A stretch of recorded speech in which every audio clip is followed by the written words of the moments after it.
So let's make a comparison between the three biggest players in the market today: ChatGPT, Gemini, and Perplexity. Let's start with what we mentioned, that basically, Gemini now provides up to 10 free deep research queries. After about a month, it resets and you can perform another 10 queries. If we don't want to be limited, then we can become paid users for $20 a month. ChatGPT offers something similar for $20 a month. And if you want something more advanced, then it's $200 a month. Not a small amount of money. Perplexity offers 3 free queries. And if you want more, then it's $20 a month. And it resets every day. As for speed, Perplexity is faster than the other two, but it provides less in-depth information. ChatGPT and Gemini, on the other hand, run at roughly the same speed. They operate at about the same pace. It usually takes about 3 minutes to run, something like that. And in terms of depth, they provide much more in-depth, detailed information. Let's go over the table. You can see that in ChatGPT and Perplexity, there is the capability to upload files, whereas Gemini does not. Let's suppose we have content that we want to export. We want to save it to a file. So in ChatGPT, it's quite limited. We only have the ability to copy the content, but very easily, you can convert that to PDF. Simply output the content for printing, and in printing, there's the option to convert to PDF. Gemini knows how to convert it, as we saw, to Google Docs or Google Sheets. It's a bit like Excel, in case we have a table in the content we received as an answer. And in Perplexity, in my opinion, it was the most convenient. You simply tell it, I want to export this to PDF or Markdown or to DocX, which is the most convenient because it does it directly without involving another intermediary. Also, if you encounter any issue and want a different format than what's provided, then simply search online. There are many converters that know how to convert text to whatever format you want, say Markdown or another format of your choice. Regarding the audio playback of the content, ChatGPT allows you to listen to the content, which can be very nice. Many times, we don't have the energy to read and simply prefer to listen. In Gemini, as we saw, it's possible to create a podcast with 2 people discussing the content. In Perplexity, right now, there isn't anything like that. Again, if someone really wants and needs it, they can generate the text. And there are tools online that convert text to voice. I have a separate lesson on that.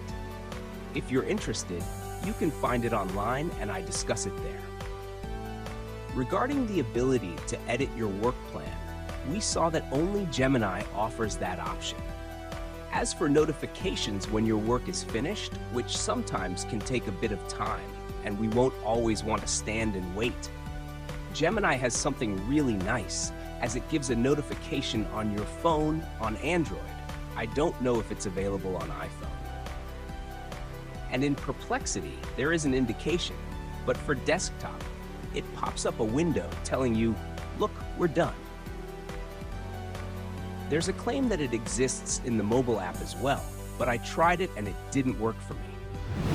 In terms of language support, officially, Perplexity, as you can see, is a bit limited in this regard. It supports a few languages, the main ones, but if you want something else, it's less robust. Even though it can do it, it's not official and not the main focus. The claim is that they are working on it officially, and it's something they want to improve. As for ChatGPT and Gemini, you'll probably find the language you need there. So regarding readability, that's a bit subjective. ChatGPT can be said to be more readable compared to Gemini, which can sometimes be a bit drier and more technical. Personally, I really like the way Perplexity presents things, each one with their own preference. Now ChatGPT and Gemini can gather information from previous chats or sessions you've had and provide you with a more personalized answer.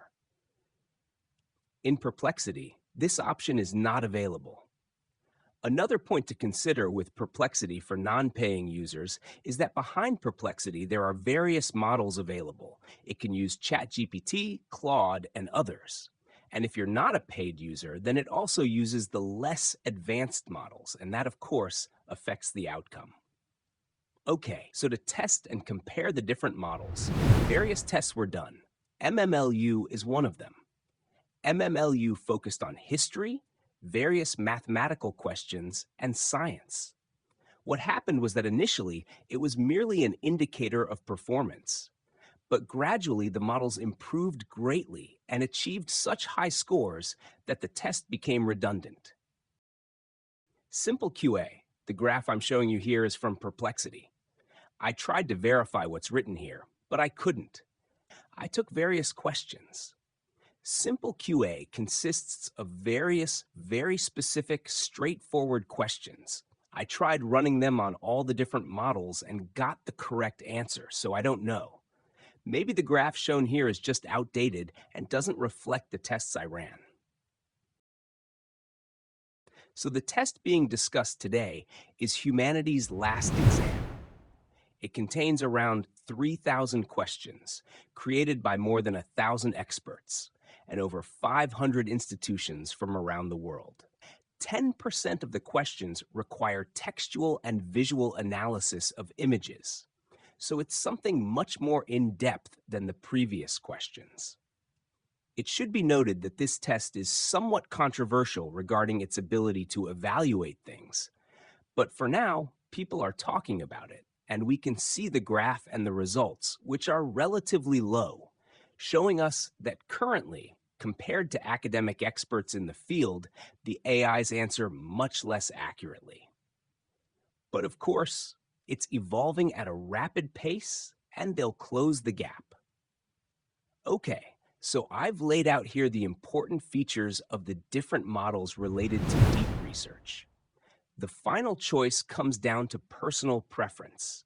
Some might prefer one over the other, some might choose based on it being free, and others who require many queries will likely upgrade to the paid version. Each model presents the results in its own unique way, and ultimately, it depends on what you prefer.